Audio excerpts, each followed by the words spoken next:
SSC भर्ती घोटाले में जो सीबीआई है उसकी विशेष कोर्ट ने पार्थ चटर्जी की मुश्किलें बढ़ा दी हैं और 14 दिन की न्यायिक हिरासत को और बढ़ा दिया है।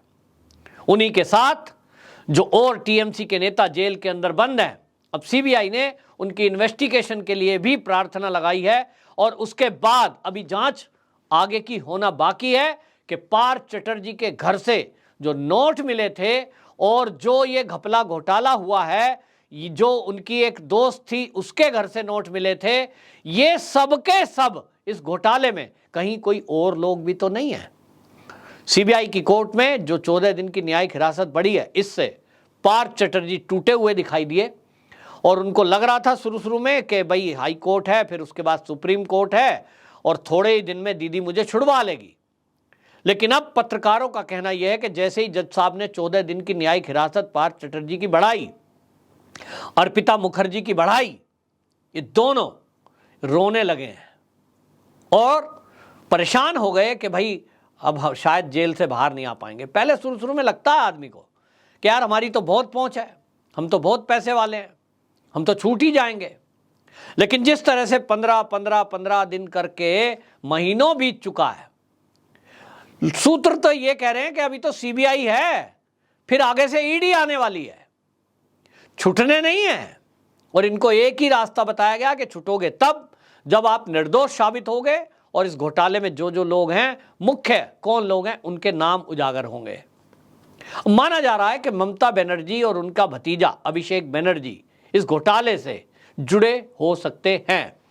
अब जब ममता बनर्जी को ये लगने लगा है कि कहीं ना कहीं घोटाले में उनका नाम आ सकता है, पार्थ चटर्जी या अर्पिता मुखर्जी या उनके जो एमएलए हैं माणिक भट्टाचार्य जेल के अंदर बंद हैं और जो एसएससी के पूर्व अध्यक्ष हैं कल्याणम गांगुली वो जेल के अंदर बंद हैं, ये सब जो है जो जेल के अंदर बंद हैं, ये कब तक धैर्य रखेंगे, क्यों सीक्रेट रखेंगे?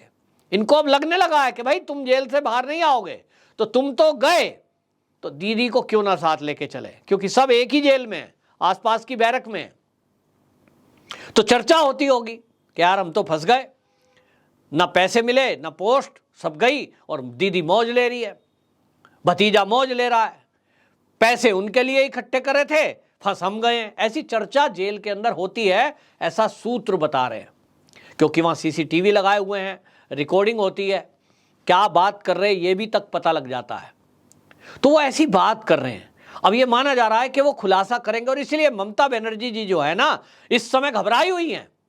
अभी सीजेआई ललित जी एक कार्यक्रम में जब गए कलकत्ता के अंदर, तो कोलकाता में जब वो प्रोग्राम में थे तो ममता बनर्जी क्या बोल रही थी? वो बोल रही थी कि इस देश में जो है अब आप ही हैं हमको बचा सकते हैं और ये जो है लोकतंत्र पे खतरा है, लोकतंत्र की शक्तियां जो है वो छीनी जा रही हैं, ये आरोप लगा रही थी केंद्र पे।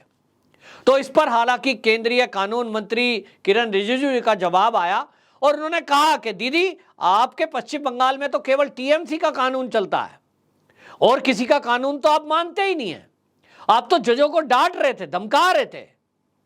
तो उन्होंने बोला है कि रूल बाय टीएमसी लॉ, पश्चिम बंगाल में यही चल रहा है, जो दीदी के टीएमसी वालों ने कह दिया वही रूल है, पुलिस उसी को फॉलो करती है।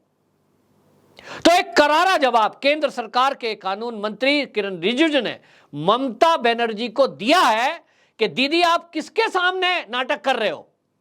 आप देश की सुप्रीम कोर्ट के जो जज हैं उनके सामने आप नाटक करके ये दिखा रहे हो कि आप डरी हुई हो, केंद्र आपको डरा रहा है, आपके ऊपर फर्जी केस लगाए जा रहे हैं, राष्ट्रपति शासन लगाया जा सकता है। ममता बनर्जी को खतरा हो गया है कि राष्ट्रपति शासन लगाया जा सकता है। भाई अगर अराजकता फैलाओगे, हिंसा होगी, हिंसा को रोकेगी नहीं, पुलिस थाने में घुस जाएगी और थाने में ही घुसकर पुलिस को मारा जाएगा, गुंडे इतने हावी हो जाएंगे, तो रास्ता क्या है? सारे पश्चिम बंगाल के लोग कह रहे हैं कि एक ही रास्ता है कि सेना को दे दो, केंद्रीय सुरक्षा बलों की नियुक्ति कर दो। ममता दीदी की पुलिस तो टीएमसी के लोगों से मिल गई है या तो डर गई है और इसलिए राष्ट्रपति शासन लगाने की डिमांड आज से नहीं हो रही है, पिछले कई महीने से हो रही है।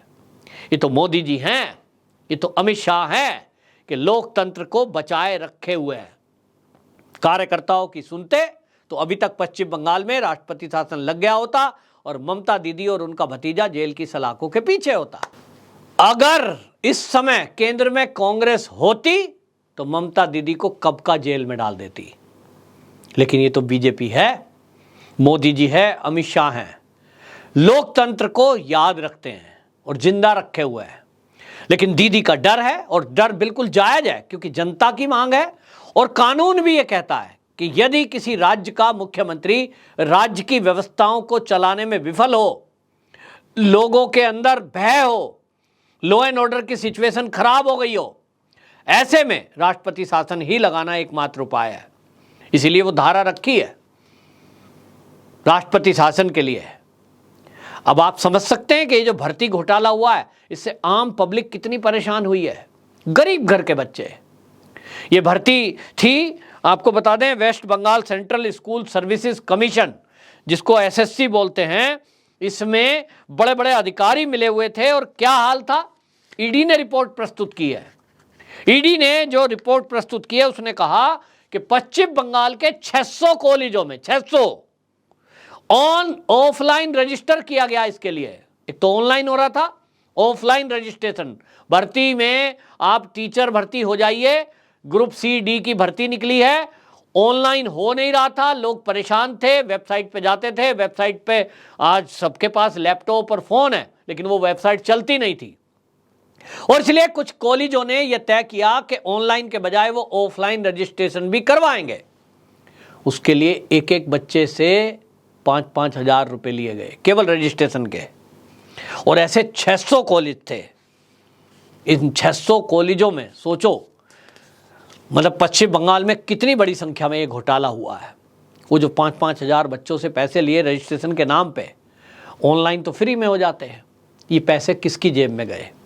तो वहाँ जो लोग हैं वो बता रहे हैं कि इसमें से आधे पैसे तो कॉलेज वालों ने रखे, यानी 2000 रुपये लगभग वो कॉलेज वालों की जेब में गए, जिन बच्चों ने रजिस्ट्रेशन कराने के नाम पर ऑफलाइन फार्म भरे, और बाकी जो है वो मंत्रियों में बटे। अब ये पार्थ चटर्जी तक बटे या किन्हीं और लोगों में भी गए। हालांकि इस मामले में जो आपको बता दें, जो तत्कालीन जो उस समय के सलाहकार हैं इस एसएससी के, एसपी सिन्हा और उनके समेत जो 12 लोग नामदर्ज हैं जो पकड़े गए हैं, ये कहा जा रहा है कि उनमें बंदर बांट हुई, यानी सबने मौज ली, पैसे सबको मिले। तो ममता दीदी को क्या ये पता नहीं था कि जो स्कूल वाले ऑफलाइन फार्म इकट्ठे कर रहे हैं, सब पता था, सबको जानकारी थी। बच्चे बता रहे थे कि साहब वेबसाइट नहीं चलती है, फॉर्म भरने की कोशिश करते हैं, वेबसाइट से नहीं हो रहा है, तो क्या करें, फला कॉलेज में ऑफलाइन हो रहा है, जाओ वहां भर दो। तो फार्म तो कहीं भी मिल सकता था, उसकी कॉपी कोई भी कर सकता था, लेकिन फार्म मंत्रालय तक पहुंचेंगे, शिक्षा निदेशक तक, डायरेक्टर तक पहुंचेंगे, इसकी गारंटी कौन दे? तो कुछ कॉलेजों ने ये गारंटी दी कि आप हमें 5,000 रुपये दीजिए तो आपका रजिस्ट्रेशन होगा, आपके घर कार्ड आएगा बाकायदा, और आपको जो है परीक्षा में जाना पड़ेगा, उसकी जिम्मेदारी हम लेते हैं। तो ऐसा हुआ भी कि जिन्होंने 5-5 हजार रुपये दे दिए, एडमिट कार्ड उन्हीं के पास आया। अब ये पैसा कहां गया? 5,000 सुना आपने? और कोई मीडिया की देखिए हालत क्या है वहां पश्चिम बंगाल में, किसी मीडिया ने इस घोटाले को नहीं उठाया। आज ईडी खोल रही है, इसके पहले किसी ने नहीं बताया। उन बच्चों के इंटरव्यू नहीं आ सकते, क्योंकि पश्चिम बंगाल में ममता दीदी के खिलाफ बोलने की हिम्मत किसी में नहीं है। उनके घर टीएमसी के लोग जाएंगे, बम मारेंगे, हमला कर देंगे, अगले दिन गवाही के लिए नहीं आएगा, मामला खत्म, कोई सुनवाई नहीं है। ममता दीदी के टीएमसी के लोग, वही जज, वही पुलिस, वही फैसला, वही थाना है। और इसलिए जो ईडी का खुलासा हुआ है, जो किरण रिजिजू ने कहा है, कानून मंत्री ने दीदी को जो मुंह पे तमाचा मारा है, जवाब दिया है, उनका कहना यही है कि यहां तो कोई कानून है ही नहीं, किस कानून की बात दीदी आप कर रही है? तो आप सीजेआई को बरगलाने की कोशिश कर रहे हैं, क्या उनको पता नहीं है? तो ये नाटकबाजी अब दीदी की चलेगी नहीं। और कुल मिलाकर जो सूत्र हैं वो ये बता रहे हैं कि अब ईडी इस मामले में एफआईआर करने वाली है, और कई ऐसे बड़े कॉलेज चलाने वाले लोग भी अब ईडी की जद में आने वाले हैं, जिन्होंने छात्रों से ये पैसे लिए थे और अवैध वसूली की थी। अब देखना होगा कि कि दीदी कब तक इस सारे घोटाले में बचती हैं और कानून की दुहाई देकर क्या दीदी पश्चिम बंगाल के लोगों की सहानुभूति बटोर पाती हैं। वंदे मातरम।